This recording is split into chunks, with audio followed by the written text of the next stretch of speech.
Convido os irmãos a abrirem as Bíblias.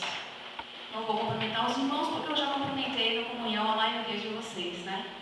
E na carta de 1 Coríntios, capítulo 13, vamos falar de amor. Os irmãos saem daqui todos felizes. É bom falar de amor, não é? Sempre bom falar de amor. Eu não coloquei o texto bíblico ali, mas acompanhe aí, alguém que tenha a Bíblia, vamos ler todo o capítulo 13. Os irmãos encontraram? Então diz assim: passo agora a mostrar-lhes um caminho ainda mais excelente. Ainda que eu fale as línguas dos homens e dos anjos, se não tiver amor, serei como o sino que ressoa ou como o prato que retine. Ainda que eu tenha o dom de profecia e saiba todos os mistérios e todo o conhecimento e tenha uma fé capaz de mover montanhas, se não tiver amor, nada serei. Ainda que eu dê aos pobres tudo que eu possuo, tudo que eu tenho, e entregue meu corpo para ser queimado, se não tiver amor, nada disso me valerá. O amor é paciente, o amor é bondoso, não inveja, não se vangloria, não se orgulha, não maltrata, não procura seus próprios interesses, não se ira facilmente, não guarda rancor. O amor não se alegra com a injustiça, mas se alegra com a verdade.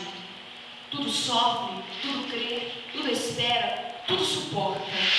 O amor nunca perece, o amor nunca falha, o amor jamais acaba, como dizem outras traduções. Mas as profecias desaparecerão, as línguas cessarão, o conhecimento passará, pois em parte conhecemos e em parte profetizamos.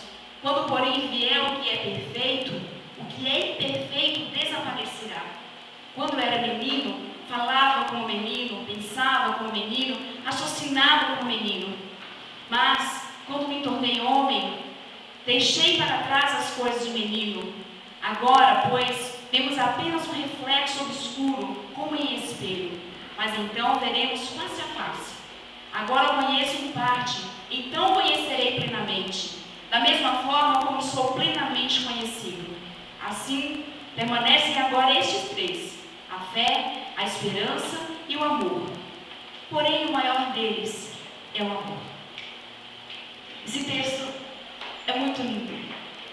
Confesso que não sou tão velha assim, mas eu nunca vi uma mensagem sobre esse capítulo da primeira carta de Coríntios, capítulo 13. Nunca ouvi. Mas eu creio que os irmãos aqui com certeza já ouviram alguma coisa relacionada a esse texto, pois é considerado um poema, e um poema muito lindo, muito bonito, muito profundo, na verdade, né? Então eu espero que através desse texto nós venhamos considerar algumas coisas. Então eu trago como tema para os irmãos nesta manhã, para meditarmos juntos, a verdadeira vocação. Verdadeira vocação. Isso eu queria pensar com os irmãos, né? Pode passar mais. Fazendo algumas considerações então da primeira carta aos Coríntios, qual que é o significado do amor? Qual que é o significado do amor? Nós sabemos que falar de amor apenas não é suficiente. Você dizer para o seu marido, para a sua esposa, para o seu namorado que você o ama, não é suficiente. Porque esse amor tem que ser mostrado em atitudes. Ele tem que ter um sentido em ato. Tem que ter uma atitude. Então, qual o significado do amor para a vida comunitária? Para a nossa comunidade?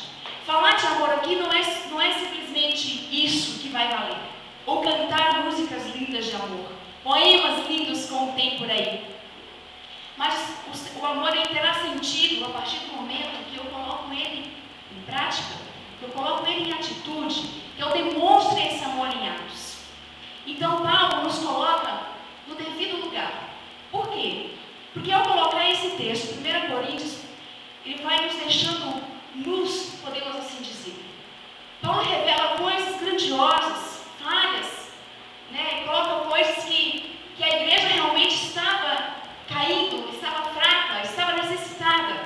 E Paulo então coloca essa carta de 1 Coríntios, capítulo 13, colocando algumas coisas essenciais para a vida da comunidade.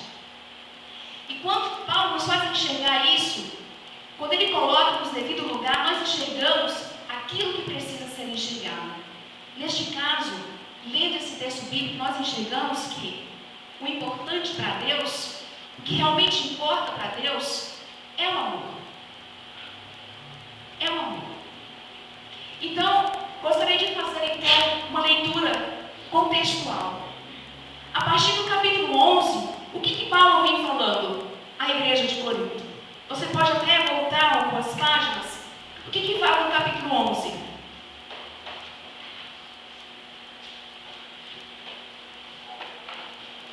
A partir do primeiro versículo do capítulo 11. Paulo dá algumas recomendações ao comportamento das mulheres dentro da igreja, ao uso do véu. A partir do versículo 17, ele fala da ceia do Senhor. No capítulo 12, ele fala dos dons espirituais. Pulando o capítulo 13, no 14, ele continua falando dos dons espirituais e a necessidade de ordem no culto. Então, a partir do versículo 11 até o capítulo 14, capítulo 11, capítulo 14, Paulo fala orientações comportamentais, de conduta, de ordem. Então, a impressão que eu tenho quando leio esses capítulos e chego no capítulo 13, parece que Paulo abre um parênteses. Parece que ele abre um parênteses. Ele vai falando de comportamento, de conduta, de ordem no culto, de como as pessoas devem se comportar, e de repente ele... Mas eu passo a mostrar-vos um caminho sobremodo excelente. Um caminho ainda mais bonito. Um caminho ainda mais excelente, sobrenatural. E ele começa a descrever o capítulo 13. Então, a impressão que eu tenho, quando eu leio, né? Não sei se os irmãos têm essa impressão ainda, que Paulo ele abre um parênteses para escrever alguma coisa muito mais além do que aquilo que a igreja de Corinto estava preocupada, que eram os dons espirituais. Era saber quem que tinha o melhor dom, quem tinha o dom mais bonito. Então,